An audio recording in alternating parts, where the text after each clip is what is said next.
This is Geek News Central. My name is Todd Cochran, coming to you from the New Media Production Studio. The lead stories tonight: is your money setting with a crypto lender? Google tells small businesses time to pay up. And don't make insinuations about the Chinese president if you're a Chinese company. And scientists are looking at Hubble data on a dead star. I want to welcome you to episode 1607 of the Geek News Central podcast for Monday, June 20th. This show is sponsored in part by GoDaddy.com and listeners just like you. Great deals from GoDaddy can be found at geeknewscentral.com/GoDaddy. You can support this show today at geeknewscentral.com/insider. Hey, I want to give a warm welcome to all the new listeners of the show. Thanks for being here. Thanks for checking the podcast out. And most importantly, get over to geeknewscentral.com, get subscribed or follow the show. It's the best way to stay connected with the podcast. When you do that, of course, you can sign up for our newsletter while you're there. Get signed up for that. You'll get our show notes delivered directly to your inbox immediately following the podcast. But get over again to geeknewscentral.com to follow or subscribe to the show via your favorite podcasting app. Of course, you can join our chat room as well at geeknews.chat. That's a Mastodon chat server on the Federation. Or you can simply join our Discord channel. We still have a Slack channel available for those that want to join, but you have to send me an email. That's very easy to do. geeknews@gmail.com, geeknews@gmail.com. Let me know you want to be on our Slack channel. Of course, you can follow me on Twitter as well at Geek News. I'm on Facebook. Just search for my name, Todd Cochran. Throw me a friend request. If you don't look like a bot, I'll more than likely approve you. All our partner shows are linked to geeknewscentral.com. That includes the New Media Show, The Gadget Professor with Mr. Don Bain, and of course, we got the GNC Week in Review with our executive producer, Kurt Corliss, and his co-host, Scott. So, hey, everyone, welcome to the show. Thanks for being here. I'm going to tell you, one thing is absolutely, unequivocally the absolute truth. This show and what we do at Geek News Central would not be possible without our sponsor, GoDaddy. We want you to save money on GoDaddy products and services by getting over to geeknewscentral.com/GoDaddy and checking out all the deals. We got promo codes there, promo codes that lock you into big savings, whether it be a $4.99.com, new or transfers for new customers only. We've got a 30% off new product purchase promo code. That 30% code is good on a lot of things. I've used it several times over the past month. You get a $1.99 a month economy hosting for the first year with a free domain.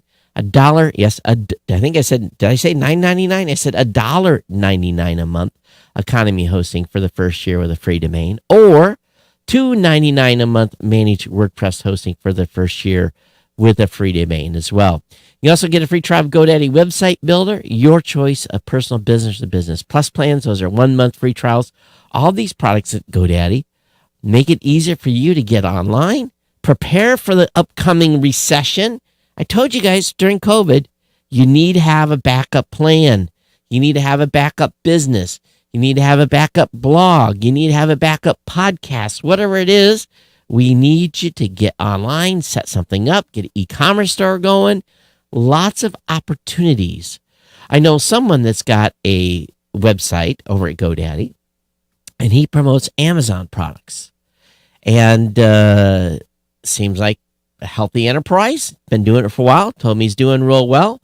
So something that's kind of unique in a way. But definitely think about starting up a website. Do something to get yourself set up for the forthcoming recession. And of course, it's a great price, $1.99 a month economy hosting for the first year. So again, Geek News Central listeners save about 94% on each purchase of GoDaddy hosting accounts, an average of $3.50 on each GoDaddy domain name. And you should support us because it keeps this podcast online and the independent writing team employed. and you're supporting a very small team of independent content creators by using one of my promo codes. So I want to thank GoDaddy for a long-time sponsorship here at the show. Thank you so much for their ongoing support, and thank you for supporting my sponsor. So let's just talk a little bit here about what has been going on. And I want to share something with you here, and I got to bring up my account because over the weekend I was a busy guy. Took care of a whole bunch of little projects, but I knocked 3 major things out.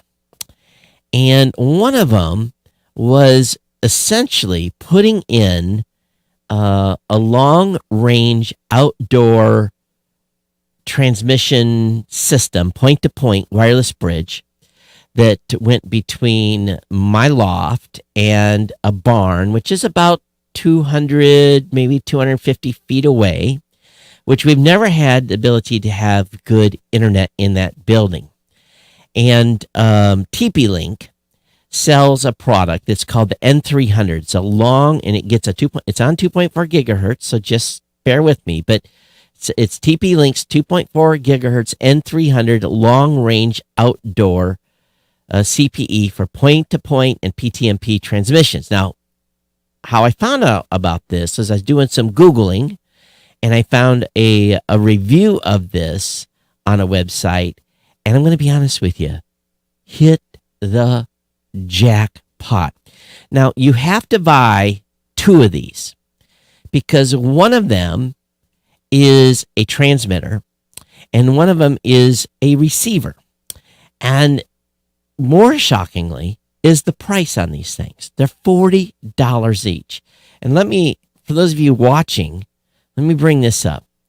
And again, I bought the one in the 2.4 gigahertz range because all I really need is run some cameras, a variety of different things, a TV, just some simple stuff, right? Nothing overly complicated. Doesn't need, of course, I don't have super high speed anyway, but I have Starlink, which has been fantastic, and it's much better than it was.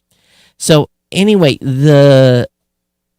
this device is designed to be mounted outside, but because I'm in a loft on a second floor, I took the one side and put it up against a window.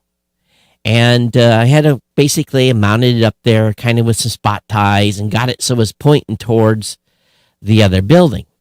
And then in the other building, there's a second floor there as well with a window, and I put the receiving end on the other side. Now, these things are designed for long range. You can crank up the power on these and go like huge distances. Now, what I set it for was 0.1 miles. I set it for the smallest number I could. And again, pointed them at each other relatively. Didn't really, they're not aimed. And they say these are for professionals to set up. The online site that I found, easy peasy. Just got to follow the instructions from the online review site. And I was able then also to pick up a gigabit wireless access point. Now, it didn't need the gigabit wireless access point, but that's what was available from TP-Link. And so on the receive side, where I transmit to, and in the barn, I put this access point, connected it to this other receiver. It took me maybe a couple hours to get, I went through the configurations in the house and was being very careful and setting everything up, and I was testing it and, basically had it from one side of the room to the other and laying cables everywhere just to make sure this thing was do what it advertised. And lo and behold, it did. So I got everything wired up and got out in the barn. And I was worried where I was putting the access point that there wouldn't be a good signal all throughout the building where we needed it. And there was no problem. This thing did work like a super champ. So for $148 total, 2 of these long-range outdoor PDPs and the wireless access point, I was able to extend my between buildings where there was just no way we could have ever run a hard line or anything like that effectively or cheaply, and basically got internet inside the barn. Now, for years, we've been paying for a MiFi in that building, and it just seemed dumb to continue doing that. So for the price of really 3 months of MiFi service, we've wired up that building effectively to have the speed test was about 30 down, 10 up, and decent. I was very, very pleased, and immediately reconfigured some security cameras and some other stuff. And I'm a happy camper with the way everything has been connected up and extending and basically getting internet into a building that we've never had success in the past. So if you've got one of these, or if you have an issue like that, this is a cheap way to make sure that like a barn or extended garage or someplace where you don't have no way to run a physical line, and or your Wi-Fi signal from your house doesn't work, this thing works perfect. Now, even more interesting is that now in the yard, I got great signal in the yard, and I can actually connect as another access point. I can connect to the client, which is the house point, with my phone, and have booming internet inside or in the yard, which we never had before either. You get too far from the house, the signal didn't work. Not that I'm going to be using it out there, but that worked very, very, very well. I'm very, very pleased with these two products, and I wanted to share that with you. At the same time, I had bought a weather station, and it's a simple one, nothing too fancy, and I got that installed. And it's one of those systems that will tie into the weather underground. So now I can actually check the weather at the house at all times. I'm able to tie in and support, this open weather collection information. So that got done, and very, very happy with that. Also, I had bought a flagpole more than probably 8 or 9 months ago. Finally got the base of it cemented in, and had to let the cement dry over 24 hours, and got my flagpole up. Those of you who are watching on Facebook, it's a pretty productive weekend, and as well, I went and camped at my camp on Friday. So overall, a very, very productive weekend, and I got caught up on some YouTube and some other stuff. So that's what's been happening here, but just wanted to share, and of course, when you're having any type of tech success, like, this type of thing that I just did with extending your internet in your house, share that kind of stuff with me. I want to hear from you, and what are you doing, and unique solutions that you're doing at your home, or something cool that you run into that you think the community should know about. But anyway, very, very awesome. So let's go get ahead and get into the rest of the stack of tech news, and I'm going to be a little bit brutal here. Crypto, I own crypto. I have some Bitcoin, not a lot. I mean, not a lot, a very small amount. And the crypto plunge has been interesting to watch, with Bitcoin down around $20,000 per Bitcoin, Ethereum down to 1,100. So everything has dropped quite a ways. But I wasn't even familiar with some of these crypto services until I've started reading some of the articles coming out here recently. Crypto financial services firm Babel Finance, which abruptly suspended withdrawals last week, has announced several steps to improve its liquidity situation. And this article over on the block it's interesting. They're trying to figure out how to stay liquid, and I'm kind of like, why are they having troubles? Because they're just a trading platform, and how come they're in in such an issue? Well, a crypto quote unquote billionaire says that the Fed is driving the current downtrend with the increase in interest rates. And I'm thinking to myself, crypto is supposed to be non-reactionary to the Fed and all that. It's supposed to be its own currency, right? Well, apparently not. So people are recalibrating their expectations of risk, but people are being, they're losing half of their investment here with this decline. And he says markets are scared. Well, I think they're scared everywhere. And we know about the plunge of Bitcoin and everything else. But something that I read in this article that blew me away is that they said is with this large universe of amateur investors who've loaded up on cryptocurrencies, the value of cryptocurrency, which swelled to $3 trillion, some of them are in real trouble because some folks park their money in what's known as a crypto lender. And I'm not familiar with crypto lenders. I really have, if I have Bitcoin, I have them in my own account. They're not part of some scheme. But in just the past week, a couple of lenders stopped their customers from getting their money back. And ensuing chaos is fueling fears of the contagion to the broader financial system. On Friday, crypto lender Babel Finance temporarily suspended redemptions. And then it was following another lender, Celsius Network, who's already frozen withdrawals and transfers. Its CEO called this a difficult time. Celsius said it made the decision in order to stabilize liquidity and operations while it takes steps to preserve and protect assets. And they're getting money. These folks are getting money from hedge funds.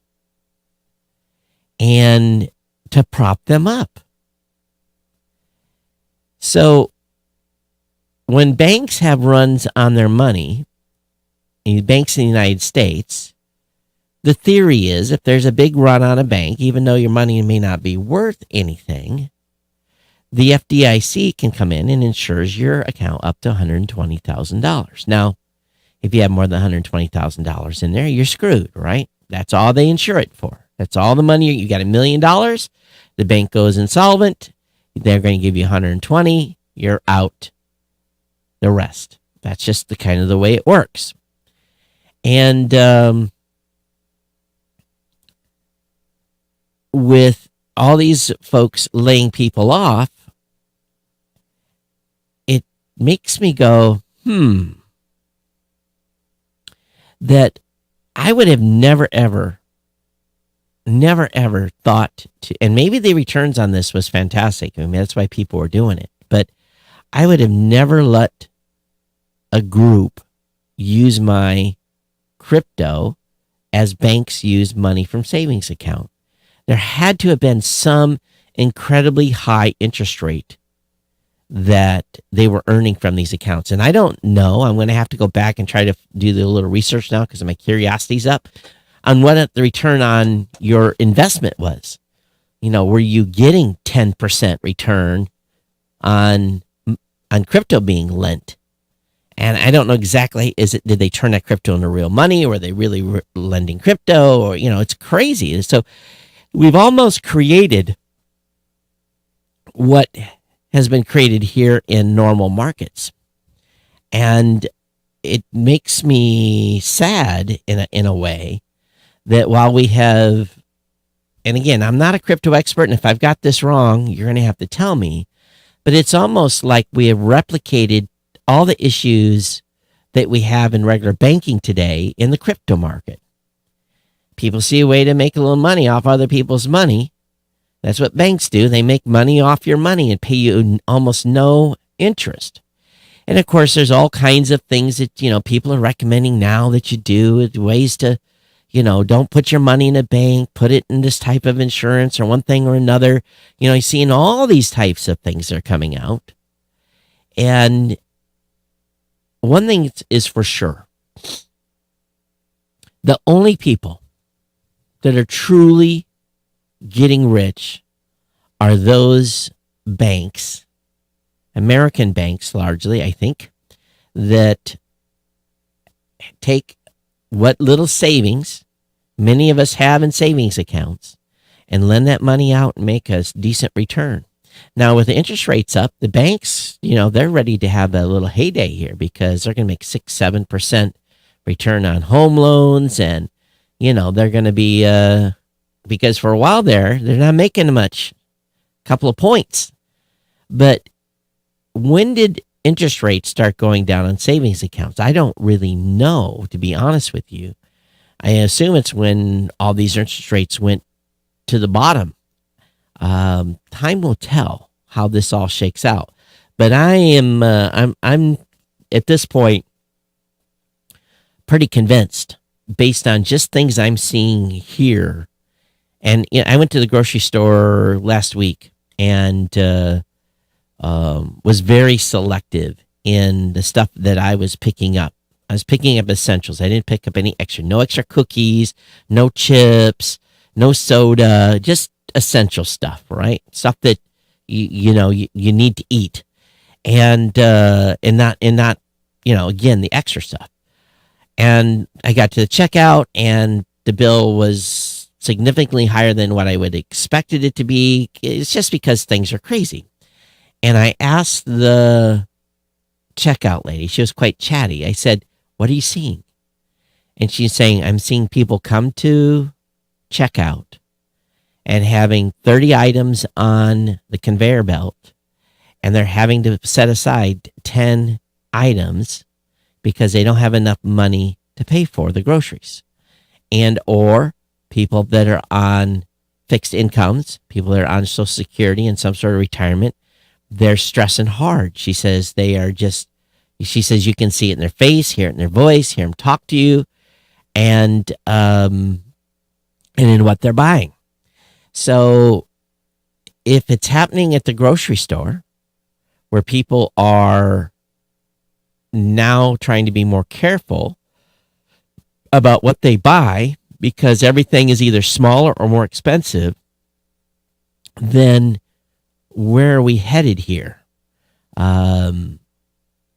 I am not 100% confident that we're going to get out of this without some serious adjustment. Now, we know that the markets adjust themselves on a regular basis. Like 6 to 7 years, there's an adjustment.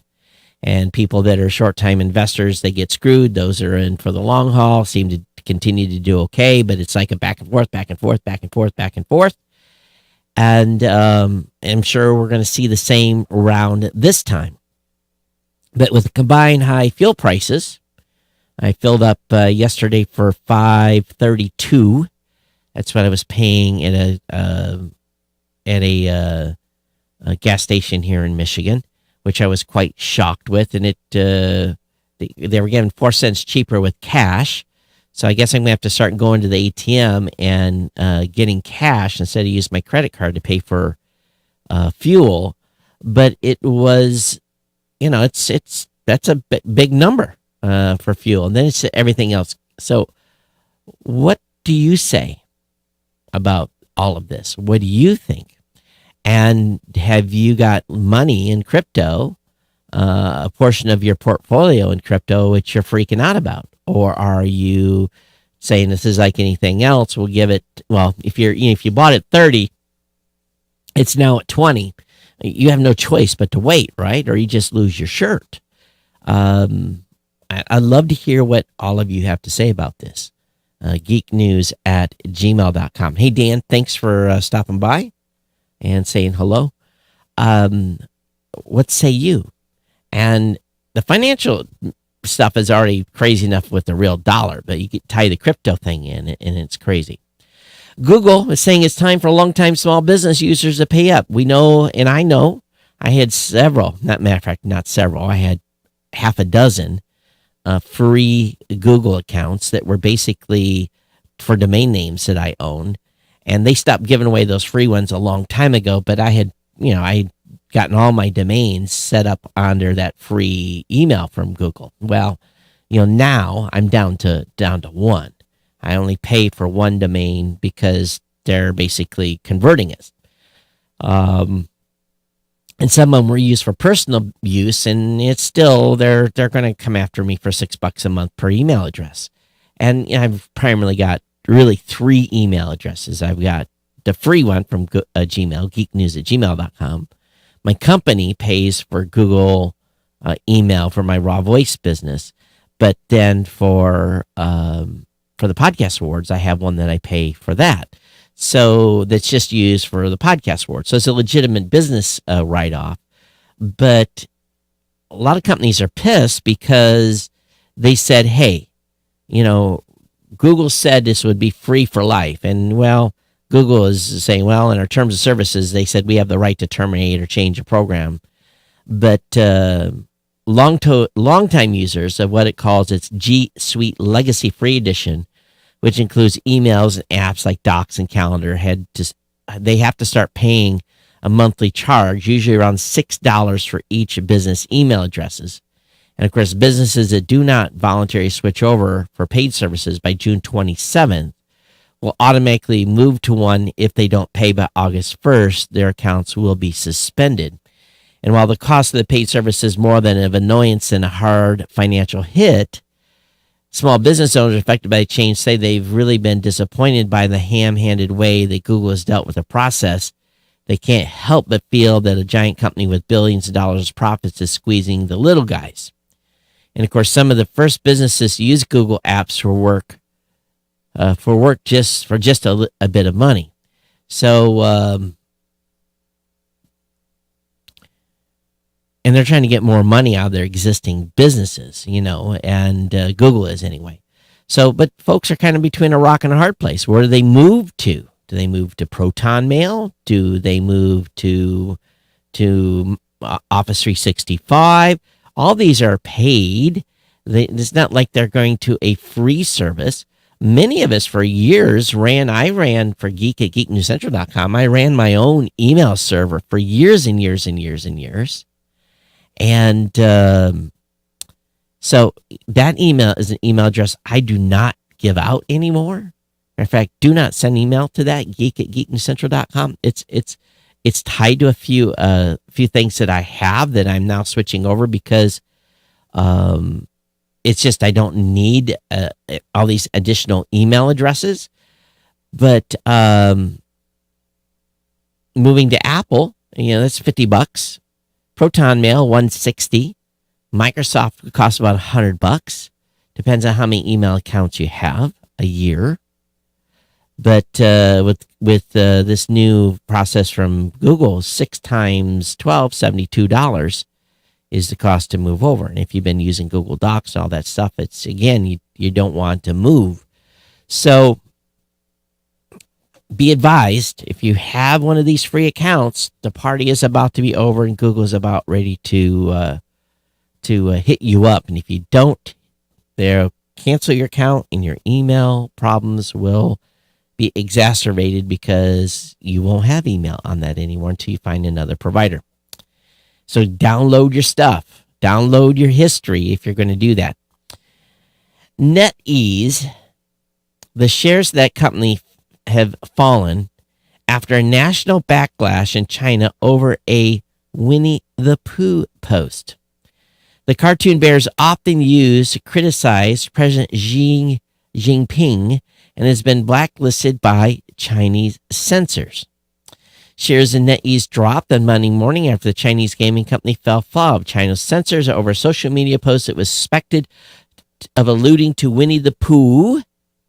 The company over the weekend said it would delay the Asian release of the blockbuster Diablo Immortal, sending its Hong Kong listed shares down by 9%. But they also did a post that went up on the Chinese microblogging site on May 22nd that said, "Why hasn't the bear stepped down?" And that remark was interpreted as a reference to the president of China. And then what happened immediately was that company was banned from publishing new posts on Weibo, and discussions related to the bear comment were erased by the censors. Chinese nationalists took issue with the company's press release and basically been blasting them because they changed their date of release to July 8th Taiwan time, making another reference that is getting people pissed off. So Netease is in Hong Kong. It's curious here. If you are doing business in China, why poke the bear? Literally. Over the past 2 years, the market has seen two mega games, Diablo Immortal and Dungeon Fighter, facing delays, which reflects poorly in the gaming industry's survival. And they're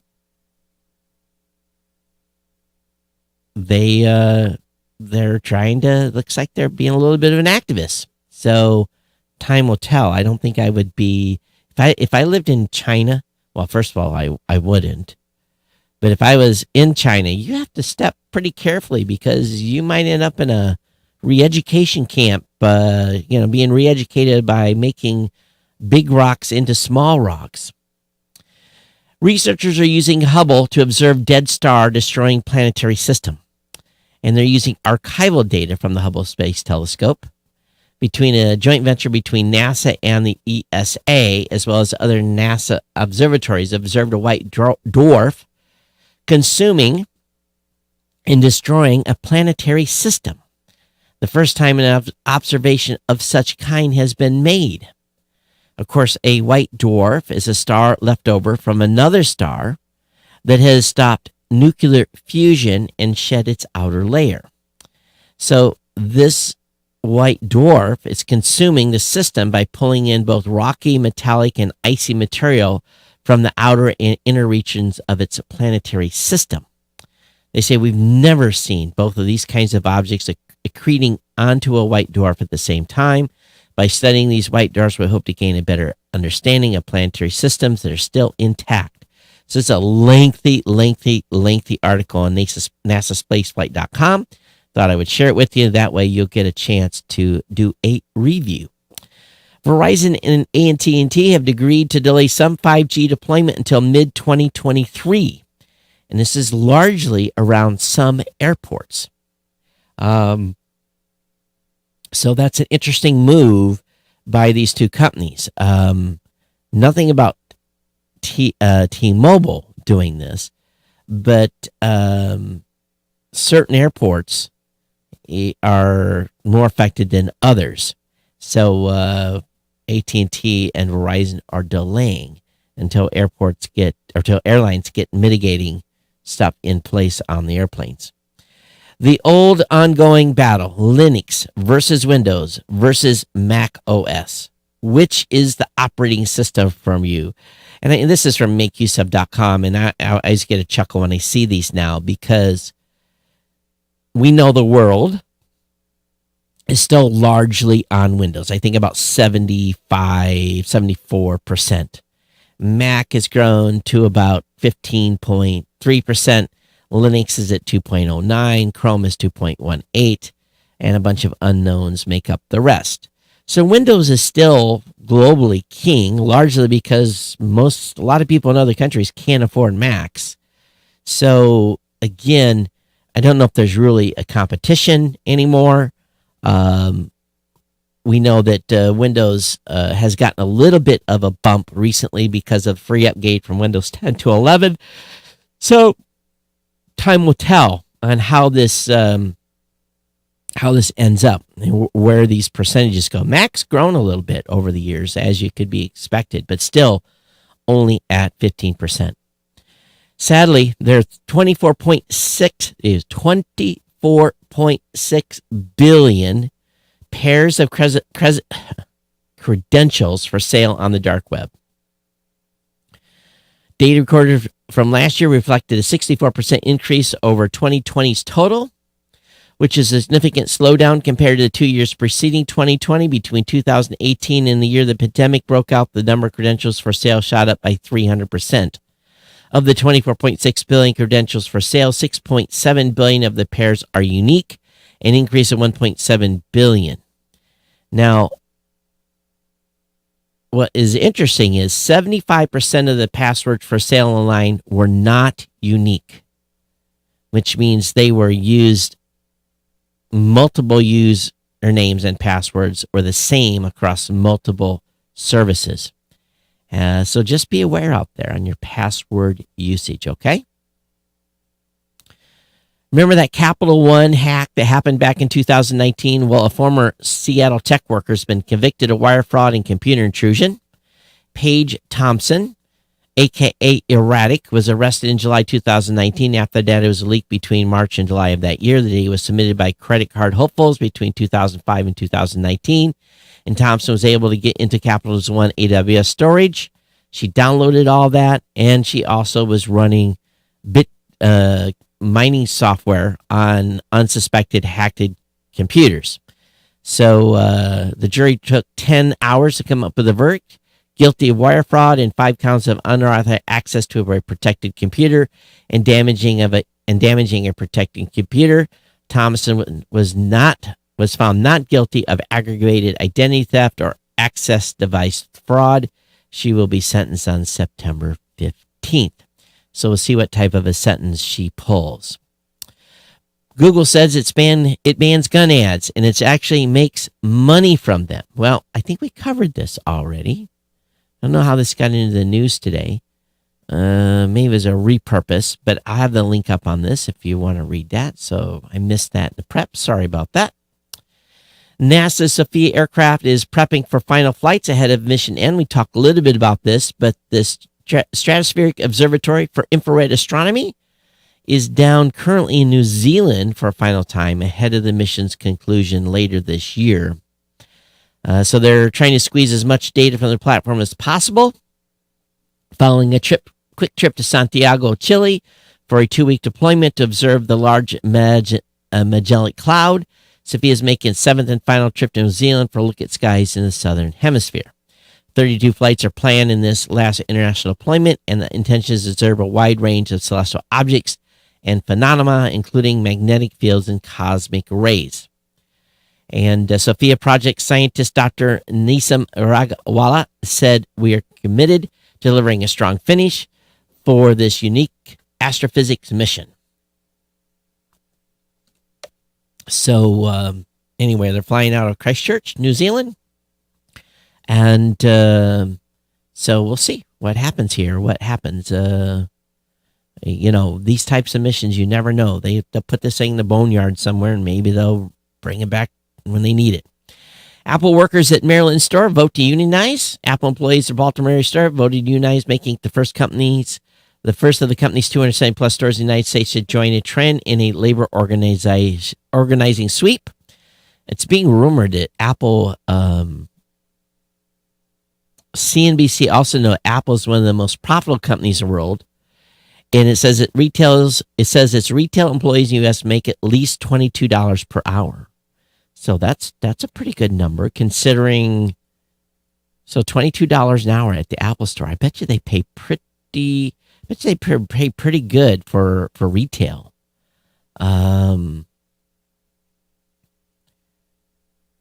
TechCrunch report that historic victory comes after concentrated efforts from Apple to discourage its retail workers from unionizing. Last month, the $1 trillion company's vice president of people in retail sent a video to 58,000 retail staff warning them about the perceived drawbacks of unionizing.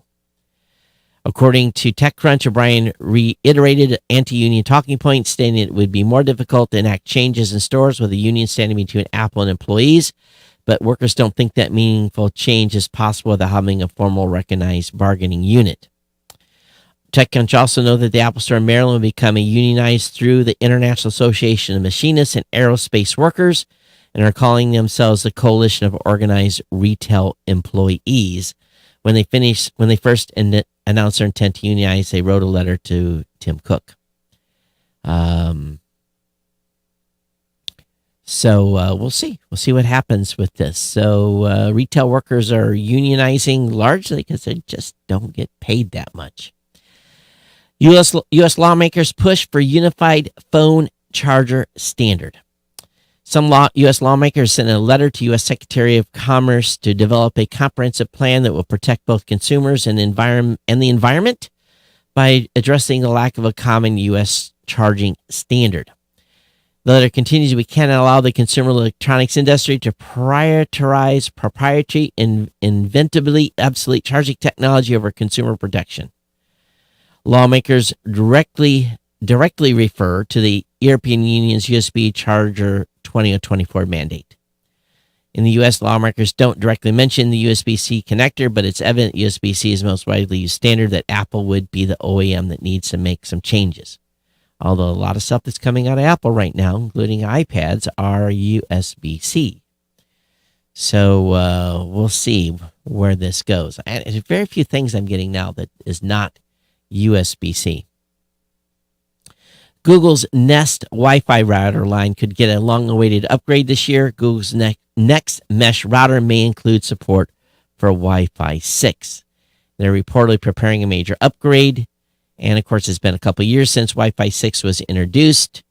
And so we'll see. We'll see what happens here. Don't think it's going to be actual hardware upgrade, not a physical upgrade. So what are some of the things you should never leave home without? Well, how many of you carry a power bank in your car? I do. How many of you carry a tripod in your car? I don't. How many carry headphones in your car? I don't.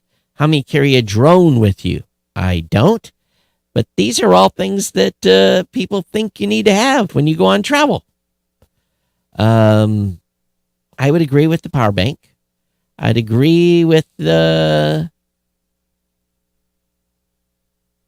headphones. I don't know about a tripod. I guess a tripod for your cell phone. I know people are actually using those. And if DJI Mini, that's a pricey one to be carrying with you when you travel. But anyway, that's the 12 best travel gadgets you'd never leave home with. So that's the first 6. What are the second 6? 3, 4, 5, 6. What else? Oh, a universal charging cable. What is that? A tile mate. Oh, I don't. If you got an Apple phone, just buy the tags. Anyway, link will be up in the show notes. You guys can check these things out if you're going on travel. I would tend to agree to disagree on some of that stuff. People do some weird things. Remember the Chia Pet? A TikTok artist has gone viral after successfully turning her toilet, into a giant, lush Chia Pet. I don't understand. I guess she's got more than one bathrooms. She grew a Chia Pet on her toilet. Okay.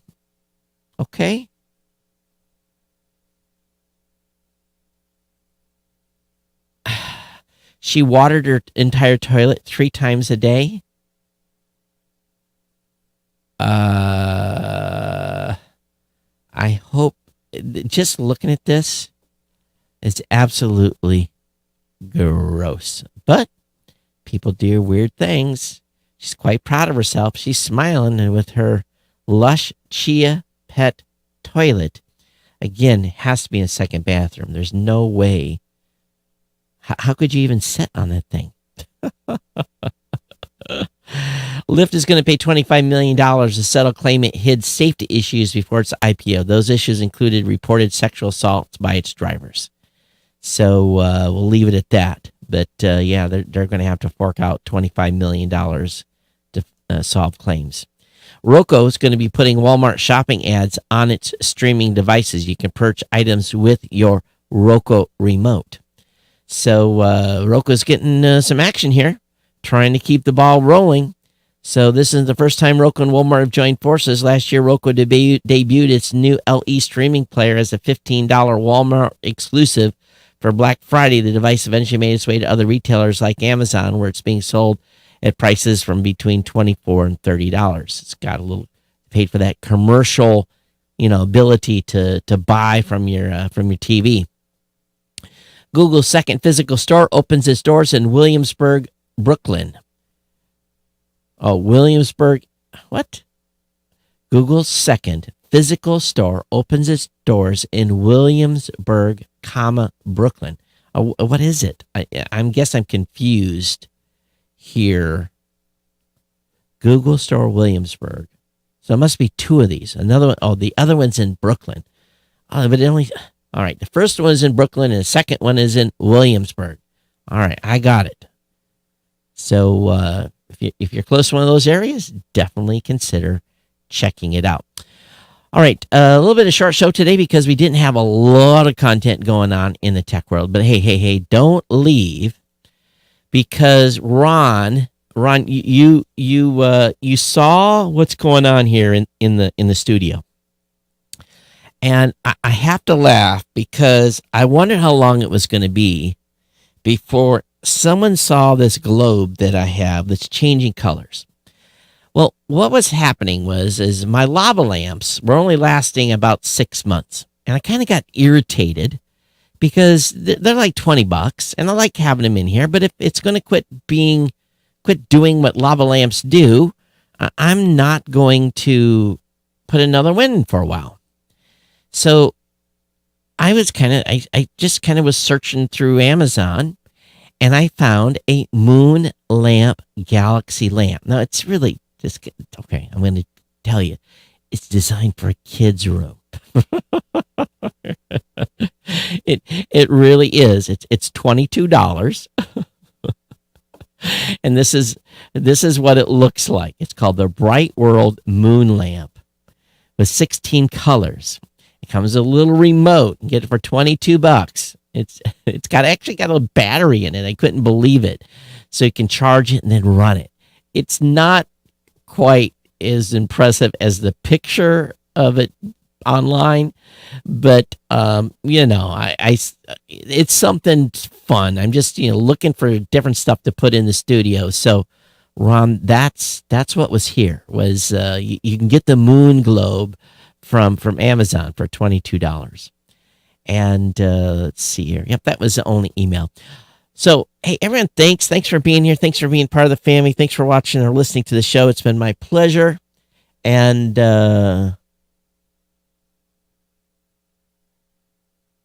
so James says, I'm just reading. James in chat says, I've tried inviting someone from Taiwan to a conference, and that immediately means all Chinese people pull out of the conference.